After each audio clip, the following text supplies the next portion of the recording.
Hi, everybody. My name's Jason. I'm Jaden. I'm Yah. And we are the Yahuwah and the Torah channel, and we thank you guys very, very much for hanging out with us. Those who do, the faithful 5 of you out there, we applaud you. We give you guys props. We congratulate you into the little tiny family that we have in our little reading family, and we hope that you guys are having a great week out there. Gents, how are you? Good. Everyone alive? Yeah. Everyone kicking? Doing just fine? I think I need to turn the brightness up. 1 second here. Sorry, everybody. I have to keep that down for me and my specs. Okay, let us begin. First of all, this is Yah Scriptures. We are very, very excited because in Memphis, Tennessee right now is our very first proof of the dummy copy of this. And so we're not exactly sure what we're going to see when this comes, but it's going to take us about another 6 days before we get this down here into the jungles, and we will see what this looks like. And so we are very, very excited. This is Yah Scriptures. It is the greatest English translation you guys will ever find anywhere. It is the cheapest scriptures you will ever find anywhere. It's 103 books, largest print you will find anywhere. There's a lot of, you will only find this here inside of this manuscript because we have done things that nobody else has ever done before and putting these together. And there's 3,153 pages. Probably one of the largest scriptures that are ever out there in this size. It is just absolutely huge. And so it has all the extracurricular books, it has all the Apocrypha, it has all of everything. And it is available out there right now. And not only are you guys getting probably one of the greatest English translations available, but you are helping us put scriptures into prisons. And so this is our hopes, and this is what we're trying to do with every scripture that is sold. 100% of the profits go directly back into the prisons. And so there is no payroll on this. There's no company here. It is just Boss Clan and then a distributor over in the U.S. who is taking these and will be shipping them out. So there is none of the other funky business that is everywhere else in all of these other things. So guys, we ask if you will, and hopefully that you will, grab these and help these prisoners out, because we are very excited about the potential of getting lots of Bibles in there. In fact, we ordered 2,000 Bibles, and so I hope we can get 1,000 Bibles into the prisons right out of the gate. That's my hopes and dreams, is that we are able to blow through these and to enhance 1,000 of our brothers and change their lives forever. Now, if you guys would like to grab this on the go, or if you guys don't want to grab the hard copy of it, it's free, absolutely free of charge, including the eSword module, which is, people love the eSword module. We are on the tail end of the Google app part of this, and we hope to have this out in probably about 60 days, I would imagine, is probably when this one will be out. And then that should be out, and that will complete everything that we have for this. Guys, these are the Amazon books. You guys can read the Amazon books. They are available right now. Again, 100% of the proceeds go into prisoners. These are the same books that are in the Apocrypha of Yah's Scriptures. So they're available, absolutely ready to go. Gents, we are in a very grim chapter today. Before we get into this, Jake, can you tell me what's happened to this point? Where are we at for those who have not been reading the series? Well, David became king. He sent all his men to war. He's conquering lands. He's doing way better than King Shaul. He's been able to defend Israel. Israel is one of the most powerful nations again. David was walking across his roof one night, saw a beautiful woman bathing. He went to his servants, asked who it was. They told him it was Bathsheba, wife of Uriah. He called Bathsheba to her, and they lay together. She ended up being pregnant. David told Uriah to go back home, be with his wife. He refused to leave his army and his men out there, wanting to go home and relax while his people were still out there fighting. So David told Joab, his main general, to put Uriah in the front lines and get him killed. So he ended up getting killed, and then David took Bathsheba as his wife. Nathan the prophet came to David, gave him a parable. David said that the man who... prophecy, right? Or was it a parable? It was a parable, yeah, parable. I don't think it's a parable. Oh, yeah, I guess he did give a parable. Yeah, the parable of the sheep, Gotcha. how the rich man took the single sheep of the poor man when he had all the other sheep. And David said that man is a person of death, and he said, that's you, what you've done with Uriah and Bathsheba. And Yahweh's son, he ended up dying. Yeah. So, and then she gave birth to another son named Solomon. Solomon. We'll hear a lot about him soon. Famous Solomon. Okay. 13. And after this it came to be that Absalom, son of David, had a lovely sister, whose name was Tamar. And Amnon, son of David, loved her. And Amnon was distressed, even to become sick, because of his sister Tamar, for she was a maiden, and it was hard in the eyes of Amnon to do whatever to her. And Amnon had a friend whose name was Yonadab, son of Shimna, David's brother. Now, Yonadab was a very cunning man. What other times in scriptures have we had a passion like this so much that it consumed the people into doing crazy things? Maybe we got like Abimelech and Pharaoh during the times of Abraham and Isaac when they like took Sarah and Rebecca, and ended up getting like the whole people cursed.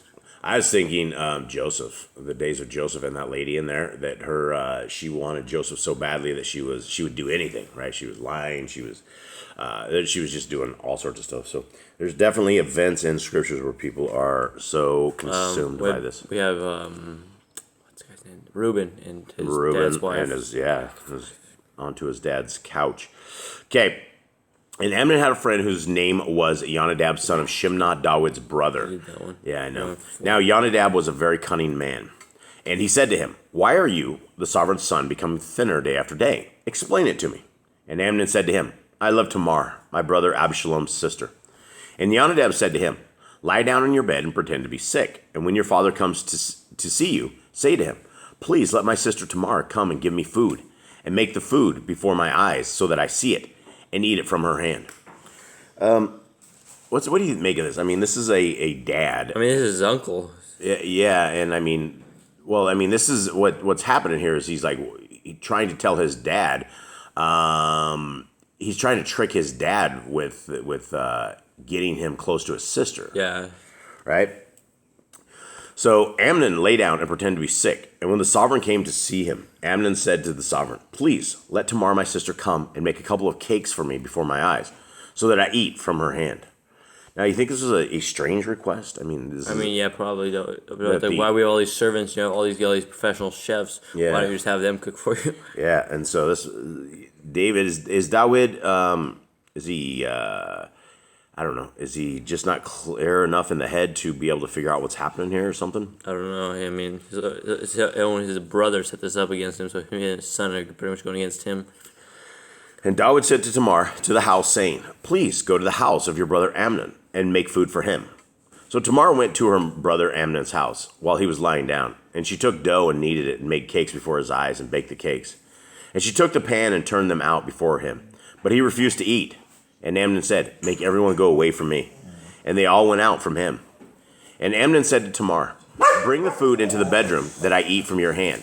And Tamar took the cakes which she had made and brought them to Amnon, her brother, in the bedroom. And she brought them to him to eat. And he took hold of her and said to her, "Come, lie with me, my sister." And she answered him, "No, my brother, do not humble me, for it is not done so in Yisrael. Do not do this wickedness. And I, where could I take my shame? And you would be like one of the fools in Yisrael.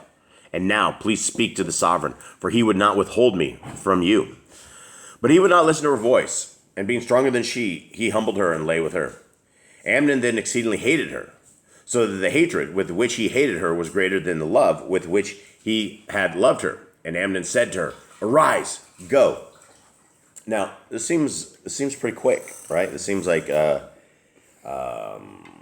deed was done, and then all of a sudden he's angry. He's angry. Now, why do you suppose this dude would have such a passion? And is this love or is this lust? Yes, it's lust. There's no love here. Yeah, there's no love here. It's like, and you don't send the loved one of your lives away when you've done that to them, and especially in Israel. This is not the United States of America, right?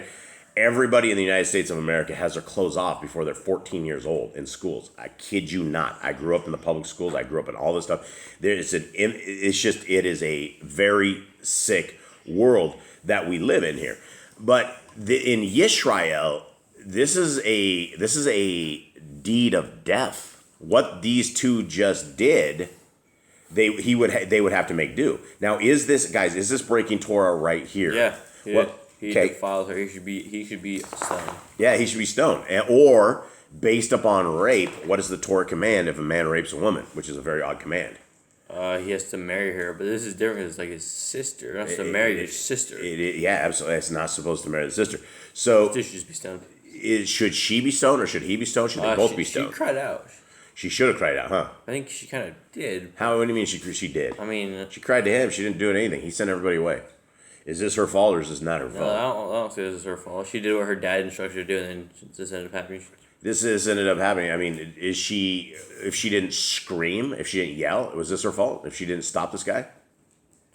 I mean, this at some level, I mean, it does say that he was stronger than she was, which would incline that she probably got raped. Yeah.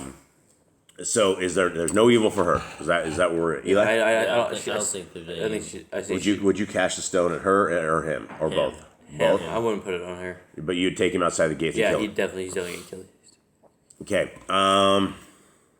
Let's see. Where am I at? I believe 15? 16 or 17. That's 15. Amnon then exceedingly hated her, so that the hatred with which he hated her was greater than the love with which he had loved her. And Amnon said to her, "Rise, go."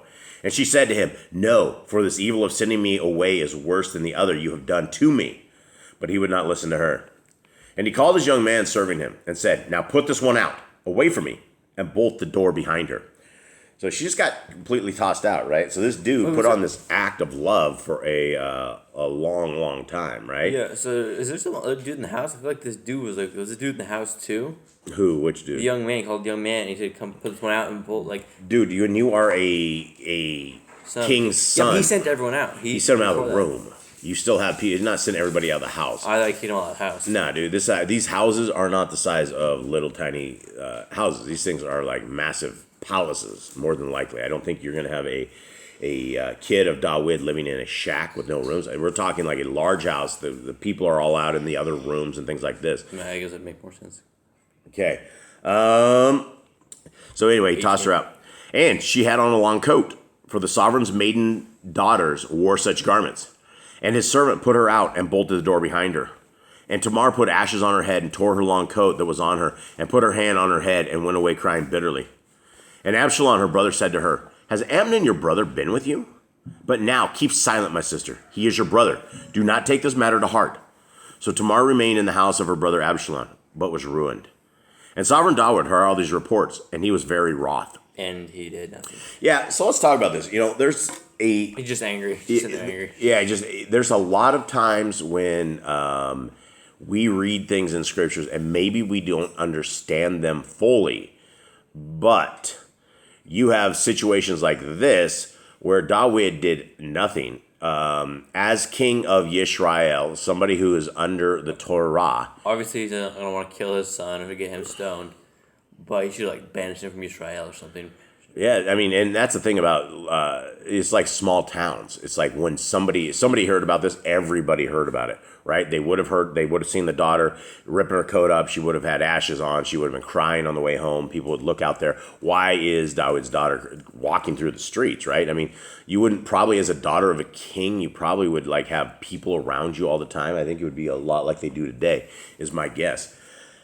All right, where are we at? 23? 23. And it came to be after 2 years that Absalom had sheep shears in Baal Katzor, which is beside Ephraim. And Absalom invited all the sons of the sovereign. And Absalom came to the sovereign and said, "See, your servant has sheep shears. Please, let the sovereign and his servants go with your servant." But the sovereign said to Absalom, "No, my son, let us not all go now, lest we be too heavy on you." And he urged him, but he would not go, and he barak him. And Absalom said, "If not, please let my brother Amnon go with us." And the sovereign said to him, "Why should he go with you?" And Absalom urged him, so he let Amnon and all the sons of the sovereign go with him. And Absalom had commanded his servants, saying, "Watch, and when the heart of Amnon is glad with wine, and I shall say to you, smite Amnon, then kill him. Do not be afraid. Have I not commanded you, be strong and brave?" Then the servants of Absalom did to Amnon as Absalom had commanded. Then all the sons of the sovereign rose up, and each one mounted his mule and fled. And this is like everybody getting in their car and taking off, splitting the scene. Yeah. Right? They all get on their mules and it's like as the mule's running away, they're all beating their mule to try to get a little extra speed. Absalom did what was right in his eyes, which is a command he shouldn't do. But Wait, was this a command he shouldn't do? Don't do what's right in your own eyes. He didn't kill him the right way, but he did kill him. But you guys would have stoned him. Huh? You guys would have stoned him. Right, but that's the law. That's not right in our eyes. So what's the difference between stoning him and stabbing him with all these people? He said a trap, but he didn't do it before. He didn't do it as per doctrine. He didn't do it before judges or elders or anything either. That's true. He just did it, but I mean, he did. I'm not saying that he was wrong, but It's- I understand. It's a justified death, right? Yeah, I mean, He took care of business where his dad wouldn't take care of Yeah, business. he did what his dad wouldn't do. His dad didn't punish him. His dad didn't do anything. His dad just kind of like sat there angry in his little castle and then did nothing. Yeah, and that's the thing about scriptures. We don't know exactly that. We only know what we've been given, and it does. This is a strange thing. Okay, where are we at? 31. 31, yeah. And the sovereign rose up and tore his garments and lay on the ground, and all his servants stood by with their garments torn. And Jonadab, son of Shimna, David's brother, answered and said, "Do not let my masters say they have killed all the young men, the sons of the sovereign, for only Amnon is dead. For by the command of Absalom this has been appointed from the day that he humbled his sister Tamar. And now let not my master the sovereign take the matter to his heart, to think that all the sons of the sovereign are dead, for only Amnon is dead." And Absalom fled, and the young man who was watching lifted up his eyes and looked and saw many people were coming from the way behind him on the side of the hill. Then Jonadab, son of the sovereign, said to the sovereign, "Look, the sons of the sovereign are coming. As your servant said, so it is." And it came to be, as soon as he had finished speaking, that look, the sons of the sovereign came, and they lifted up their voice and wept, and the sovereign too, and all his servants wept very bitterly. But Absalom fled and went to Talmai, son of Amnihud, sovereign of Geshur, and David mourned for his son all the days. Which son, Absalom or Amnon? Mourned for his son all the days. I don't know, probably Absalom, I guess. I don't know. Or maybe his other kid. He's got a couple kids dead now. Or one kid dead. So Absalom fled and went to Geshur and was there 3 years. Sovereign David then longed to go to Absalom, for he had been comforted concerning Amnon, because he was dead. So I guess it was probably... Morning's over. He's over it. Morning time is over. He wants his son back. You know, Absalom back, but he has a ton of other sons as well. Yeah, he's got a lot of sons. I think Absalom would have been a good king. You think? I think so. Dude, he tried to take his dad. Well, not yet. Well, not yet. At this point. Not No spoilers. Yeah, spoiler alert. This dude gets hung, kind of. Kind of. Well, actually, he is. He's hung. Yeah. So I guess you have to wait. Spoiler alert for anyone who doesn't know how he got hung. We'll give that up here shortly. Okay, well, thank you guys, everybody, for listening in, being part of our little family. We love you a lot, and we hope that you guys have a wonderful day. We're out. All right, shalom.